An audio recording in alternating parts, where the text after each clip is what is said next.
Welcome to the 8th tutorial on beginning HTML. We're going to continue on with images, and specifically today we're going to cover resizing and sizing your images.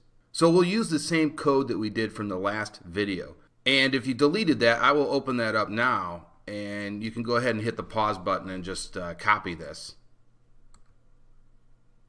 And we'll continue on now. So similar to the last video, make a folder called HTML source and put the image and the HTML file in the same folder. Now, before we move on, I want to make a couple points. First is you usually use JPEG for your best images. So if you have a beautiful landscape that you want to display, you should use a JPEG image. But if it's something like a logo or some little artwork that you're doing, you probably should use a PNG file or a GIF file. So that's kind of the general standard.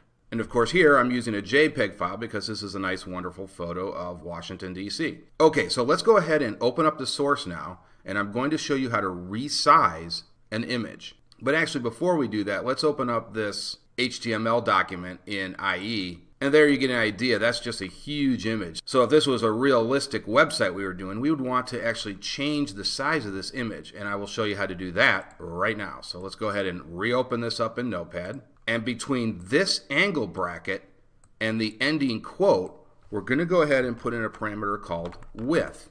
And we're going to say that equals, and we have to put this in quotes too, 200. And that is pixels, so 200 pixels. And then we also have a height attribute. And so we will go ahead and make that 200 as well. And let's do a save. And let's reopen this. And you can see it's much smaller now. Now, that might be too small. We could increase that, to 400, whatever. But you get the idea. Now, I want to point something out here to you. That resize that we just did is done within the browser. So let's imagine that I'm sitting at a remote computer here at some other location around the country. And this source is on the server. So this is being sent to my browser.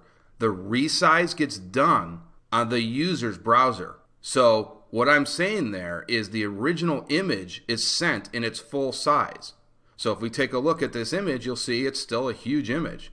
So that will get sent to this browser, and then the browser will read that HTML document and resize the image. So the point I'm trying to make here is that that's a lot of overhead for a huge image like that. So I'm saying if you're making some minor adjustments to the image, you can go ahead and use that width and height attribute. But if it's an extremely large image, you may want to just reduce the image itself in one of the Photoshop editors. So if we went to, for instance, Microsoft Paint, we could go ahead and resize it right here, and we wouldn't have to put the attributes in the HTML code. So that is how that works. Okay, I will see you guys in the next HTML video.